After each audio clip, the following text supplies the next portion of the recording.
Hello everybody, back here again for vlog a day, and today is Thursday the 30th, and today was a lovely, beautiful day to be alive. Got up this morning, fairly decent time frame, got up around, basically hanging out. Didn't have any dogs today, and felt weird. It was really weird feeling. So went ahead though, got a couple things taken care of. Wife got off to work, and then after I got her off to work, I headed out in the garage to do an oil change on my KTM dual sport, I guess. So it's like a street bike that kind of goes off-road some too. So went ahead, it was time to do oil change, and it's actually been about a week plus it needed it, but because it goes by mileage, it's never by time. I always ride more miles than it does time frame, but I wasn't riding that much, so I wasn't really too concerned about it. So I kept just riding it, looking for a day that I had some time to get it done. And I thought, well, today I wanted to go riding around a bunch of dirt roads and kind of get a little more riding in. And I thought, well, I'm going to put in some miles today, so I want to definitely go ahead and get the oil change before that time. So I got the kit ordered a while back, went swap it all out. And part of the problem is when I bought it, the bike was fairly new on the market, and there's only two guys making skid plates for it, and one of them was massively backward, like crazy, and one of them was in stock. And it's the way the exhaust hangs down and stuff, the bike's really not well designed without a skid plate, and the skid plate that comes from the factory is straight garbage. Everything I'd researched on it was straight garbage. So I immediately ordered a new skid plate, which ended up being the one that's not the best, and I really should just throw it away and buy the better one now. But it's a pain in the butt to take off. So you gotta change the oil, you gotta take it off. So, and not even like, oh, oil drain on it, because who cares? I can spray some brake cleaner and clean it up. But to the fact of you can't get the drain plugs out of it with the skid plate on. So went ahead, it's got multiple drain plugs on it. It's kind of a weird design. It also has multiple screens behind the drain plugs, and it's got the oil filter, which is separate. It's kind of a weird design. And the way the oil filter slides in, it's hard to get the oil filter out. There's no, like, it's not a twist off like most motorcycles and cars have.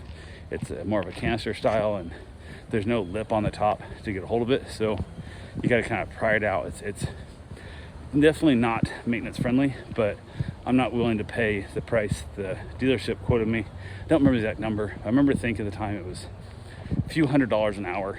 That's what it was going to cost. Like, it's like $600 an hour or something for what it took me to change it out to what I paid them. And my time is not worth $600 an hour, so definitely don't pay upset. So it takes a little longer now because the skid plate, got to take all that stuff off of there. But they would have charged me more for that also, because they were quoting me the original bike, which doesn't have to have that removed. So went ahead, got that changed out, got the oil added back into it, got it all filled up, got it all ready to go. And then it took way longer than it should have. One of the big reasons was I've moved a bunch of my tools around when I was getting ready to paint the house, so a lot of things didn't get put back in their exact place they're supposed to. They got stuck in the totes real quick, so I could then get out here, because I was going to the mountains and I came to paint the house. So I kind of did chucking a handful of things in some totes, so I didn't find every exactly tool where I wanted it.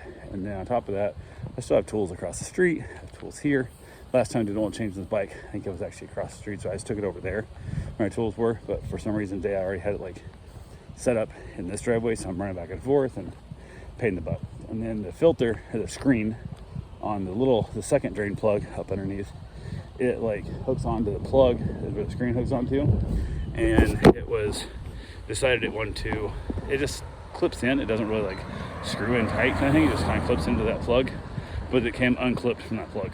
So in that process of coming unclipped from that plug, not that big a deal, except I can't get it out of there. So if I did struggle to get it out, it took way longer than it should have. So it should have been a 35-minute, maybe an hour-long oil change with the skid plate and everything, turned into like a 2.5 hour, just up and down and back and forth, and just dumb little stuff, that chasing things around and whatnot. Clients reaching out, wanting to set up meet and greets and stuff, so that was a whole thing there, whatnot, trying to basically, it takes time.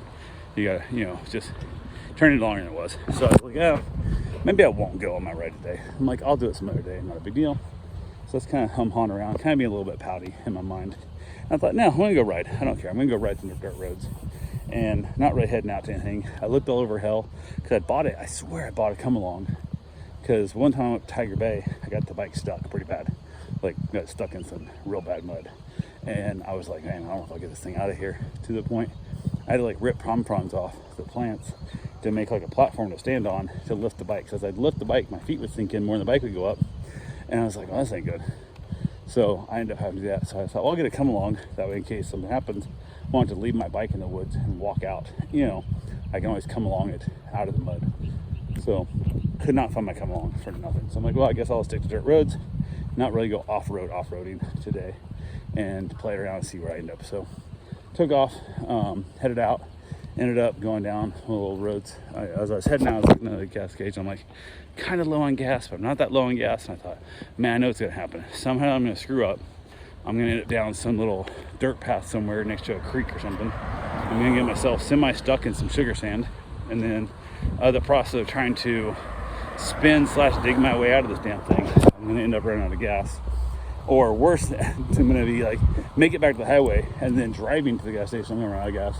So now I can't like really leave my bike and walk away from it because it's gonna be easily stolen, or at least in the woods. Nobody's really looking for it in the woods. But it's gonna suck. So I'm like, I better go get gas. So went down, filled up my tank. I'm like, this way I don't have to worry about it. I definitely did not want to be that guy who ended up having to walk home, because even with my gas gauge, if I end up out in the middle of nowhere, I'm still screwed. So once I think about something bad that happened to me, I've got to take every precaution to make sure it don't happen.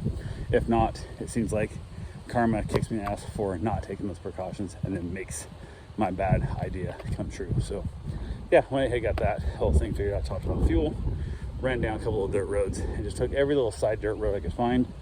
Ran to a couple spots with a lot of signs that say private, you know, road closed and whatever. And I don't know if they're actually closed or some guy put up a bunch of signs. He didn't want people driving the road with the 2 or 3 houses, but who knows. So ended up back down one of the roads that I'd wanted to go down before, that got washed out during the hurricane real bad, and I didn't have anywhere near proper gear at all.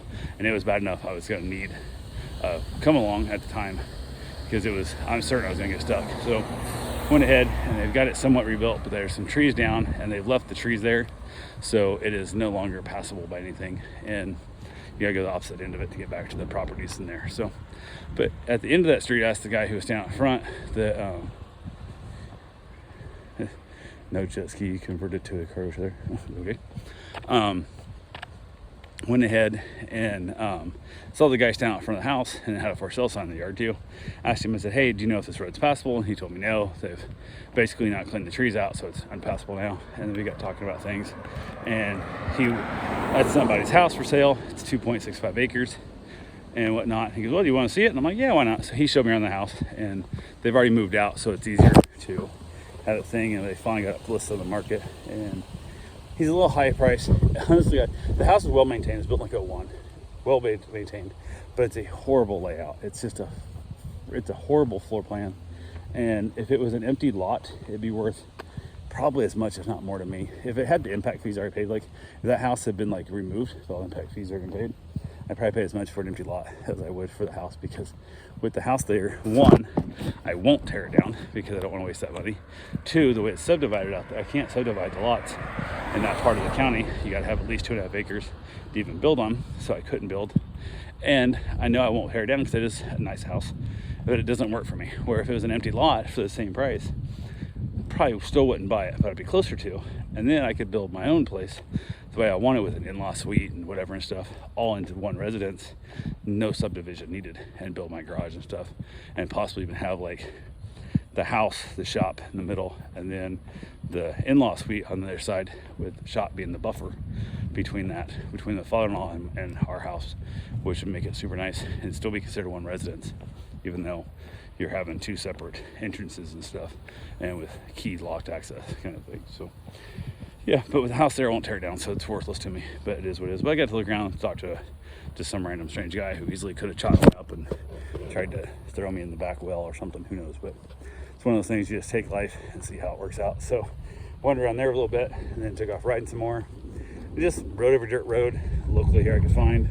Ended up talking to some other people out on a dirt road and said, hey, is there any dirt roads that you recommend riding on and stuff? They gave me a hint of an area. Didn't really give me exact directions, I think, 'cause I didn't know how to get there. Like, just go out here to like Billy Bob's house and turn left. I'm like, I don't know Billy Bob, so kind of screwed there. But got an idea of someplace I'm gonna go try and check it out. I think I might know how to find it, so we'll see when I get a little more time. We'll go from there. But yeah, rode around, had a great time. Had some weird little sugar sands and stuff here and there, but overall pretty simple, easy ride, and just enjoying life and getting out there and having a little bit of fun. So, because until I get rid of these DOT tires and get a little better knobby on there, I can't really get too crazy on that bike, because it is definitely does not do well in the sand. So you have to keep remembering to turn off the traction control and all that kind of stuff, because if not, what really happens with traction control, what's bad, you get some sugar sand, you gas it, and it'll start shutting the computer down because it doesn't want tire spinning. But the sugar sand, the only way through it is tire spin. So I've had a couple times where I've gotten stuck, or I've had to have issues trying to get it back out to figure out how to get out of there. So who knows, but it is what it is. So yeah, got back from that, went ahead, went and got my, hung out at the house, just kind of chilling out a little bit, waiting around to see what time Karen was coming home, and she was going up to her father's. So I was like, okay, that's cool. Went ahead, got my run in, got my shower, which I really kind of wanted to skip my run today. I kind of wanted to give up my run streak. I really did. I should have ran when I first got back from the motorcycle ride, when I was already out and thinking about it, and I didn't. So once I rested for a minute and then went to go back out, I was like, oh God, this sucks. I should not have stopped moving. So that was not very smart of me. But I got my run in, got that taken care of, got back, grabbed myself a shower, threw a pizza in the oven and knocked out a pizza. Karen got home from seeing her dad. As I was finished up eating my pizza, the client was dropping a dog off tonight at 9 p.m. He said he'd be here by 9, because I told him that's the latest I could drop off. He said that'd be fine. And then he texted and said, hey, I'm running a little bit late, I'll be able to be there by 9:30. Is that a possibility I can make that work? And I'm like, God damn, I really don't want to make that work, but yeah, I guess I'll make that work. And then he reached back out again and said, oh, there's no way I'm gonna make it at 9:30. I should be able to make it by 10. I'm like, motherfucker. Is that or drop off at like 7 tomorrow morning, which he is pretty bad about, with the whole concept of, if he says he'll be here at 7, he'll get here at 7:45. But if 85% of the time, but if I plan on being here at 7:45, he'll show up at 6:45, and I'm like, what the fuck? And I'm just like, yeah. And the problem is, part of the things, I have my phone set up on automatic do not disturb until 7 a.m. So if he gets here early, I don't even know it, because he can't text me going, I'm on my way, so it won't come through my phone, so I have it blocked out. So kind of a pain in the ass. I'm like, just come tonight, who cares? So he finally showed up. I went ahead and had myself a cigar outside waiting around for him. He showed up with a couple of ladies, I think they're his sisters, the way they talk. I didn't really introduce him as his sisters, he just whatnot.